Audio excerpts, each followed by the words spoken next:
Hi friends, welcome to our channel.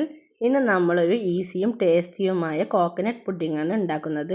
ഇതിനു വേണ്ടി 1 cup coconut വാട്ടറാണ് ഞാൻ ഇവിടെ എടുത്തിരിക്കുന്നത്. പിന്നെ ഞാനൊരു ചെറിയ ബൗൾ ചൈന ഗ്രാസ് എടുത്തിട്ടുണ്ട്. ഇനി നമുക്കിത് ഉണ്ടാക്കാൻ വേണ്ടിയിട്ട് ഒരു പാൻ അടുപ്പിൽ വെച്ചിട്ട് ഫ്ലെയിം ഓൺ ചെയ്യാം. പുഡിങ് ഐറ്റംസ് ഒക്കെ ഉണ്ടാക്കുമ്പോൾ നമുക്ക് എപ്പോഴും നോൺ സ്റ്റിക്ക് പാൻ ഉണ്ട് വെച്ചാൽ അതാണ് ഏറ്റവും നല്ലത്. ഇനി നമുക്ക് അതിലേക്ക് എടുത്തു വെച്ച കോക്കനട്ട് വാട്ടർ ഒഴിച്ചു കൊടുക്കാം. ഈ സമയം ഫ്ലെയിം കൂട്ടി തന്നെ ഇരിക്കട്ടെ. ഇനി നമുക്ക് ഇതിലേക്ക് ചൈന ഗ്രാസും കൂടി ഇട്ട് കൊടുക്കാം. ഇനി നമുക്കിത് തുടർച്ചയായി ഇളക്കി കൊടുക്കാം. ഈ സമയത്ത് മധുരം ആവശ്യമുള്ളവർക്ക് അത് ആഡ് ചെയ്യാവുന്നതാണ്. ഇത് ഞാനിവിടെ എടുത്ത കോക്കനട്ട് വാട്ടറിൽ അത്യാവശ്യം മധുരം ഉള്ളതുകൊണ്ട് ഞാനതിൽ മധുരം ആഡ് ചെയ്യണില്ല. ചൈന ഗ്രാസ് മെൽറ്റായി കഴിഞ്ഞാൽ പിന്നെ നമുക്ക് ഫ്ലെയിം ഓഫ് ചെയ്യാം. ഇനി നമുക്ക് പുഡിങ് സെറ്റ് ചെയ്യാനുള്ള ബൗൾ എടുത്ത് അതിലേക്ക് സ്ട്രെയിനർ വെച്ച് ഇത് ഒഴിച്ചു കൊടുക്കാം. ഇത് നന്നായി ചൂടാറിയ ശേഷം നമുക്ക് ഫ്രിഡ്ജിലേക്ക് മാറ്റാവുന്നതാണ്.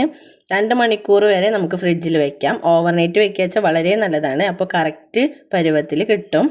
ഇനി 1 കപ്പ് പാലും 1 ബൗൾ ചൈന ഗ്രാസും കൂടി എടുത്ത് ഒരു നോൺ സ്റ്റിക്കിൻ്റെ പാൻ അടുപ്പിൽ വെച്ച് ഫ്ലെയിം ഓൺ ചെയ്ത് നമുക്ക് ആ 1 കപ്പ് പാല് അതിലേക്ക് ഒഴിച്ചു കൊടുക്കാം. പാല് ചൂടായി വരുമ്പോൾ നമുക്കിതിലേക്ക് ചൈന ഗ്രാസ് ആഡ് ചെയ്ത് കൊടുക്കാം. നന്നായി ഇളക്കിക്കൊണ്ടിരിക്കണം. ചൈന ഗ്രാസ് മെൽറ്റായി തുടങ്ങുമ്പോൾ നമുക്കിതിലേക്ക് ആവശ്യമുള്ള പഞ്ചസാര ആഡ് ചെയ്യാം.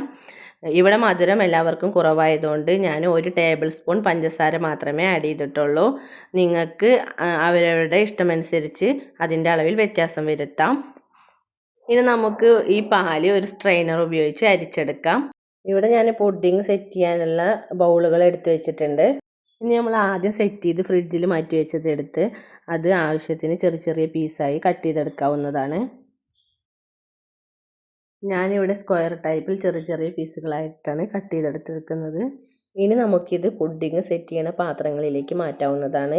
ഞാൻ 4 ചെറിയ ബൗളുകളാണ് ഇവിടെ എടുത്തിരിക്കുന്നത്. ഓരോ ടീസ്പൂൺ വീതം നമുക്ക് ഈ 4 എണ്ണത്തിലും ഇട്ട് കൊടുക്കാവുന്നതാണ്. ബാക്കി ഞാൻ സ്ക്വയർ ട്രേയിൽ തന്നെയാണ് പുഡിങ് സെറ്റ് ചെയ്യാൻ പോകുന്നത്.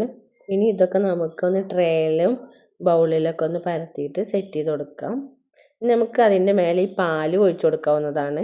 മക്കൾക്ക് വേണ്ടിയിട്ടാണ് ഞാൻ ഈ ചെറിയ ബൗളുകൾ ഇവിടെ എടുത്തിരിക്കുന്നത്. പാൽ ഒഴിച്ച് കഴിഞ്ഞിട്ടുണ്ടെങ്കിൽ നമ്മളൊരു സ്പൂൺ എടുത്തിട്ട് അതൊന്ന് ഇളക്കിയിട്ടൊന്ന് സെറ്റ് ചെയ്ത് കൊടുക്കണം, നല്ലതാണ്. ഇനി നമുക്കിത് ഫ്രിഡ്ജിലേക്ക് മാറ്റാവുന്നതാണ്. ഓവർനൈറ്റ് വെക്കുക വെച്ചാൽ അത്രയും നല്ലതാണ്. ഇവിടെ എൻ്റെ മോനിക്ക് ഇത് നല്ല ഇഷ്ടമാവുകൊണ്ട് അവന് ധൃതി കൂടിയിട്ട് 2 മണിക്കൂർ കഴിഞ്ഞപ്പോൾ തന്നെ അവ എടുക്കാൻ വേണ്ടിയിട്ട് ഞാനിത് എടുത്തിരുന്നു. അതുകൊണ്ട് ചെറിയ ട്രേയിലെ പുഡിങ്ങൊക്കെ നല്ല സെറ്റായി കിട്ടി. വലിയ ട്രേയിലുള്ള പുഡിങ് ഒന്നുകൂടി സെറ്റാവാനുണ്ടായിരുന്നു. ടേസ്റ്റ് ഒരു രക്ഷയില്ല, അടിപൊളി തന്നെയായിരുന്നു. അപ്പോൾ നമ്മുടെ ഈ പുഡിങ്ങിൻ്റെ റെസിപ്പി ഇഷ്ടപ്പെട്ട സബ്സ്ക്രൈബ് ചെയ്ത് സപ്പോർട്ട് ചെയ്യണേ കൂട്ടുകാരെ. Thank you.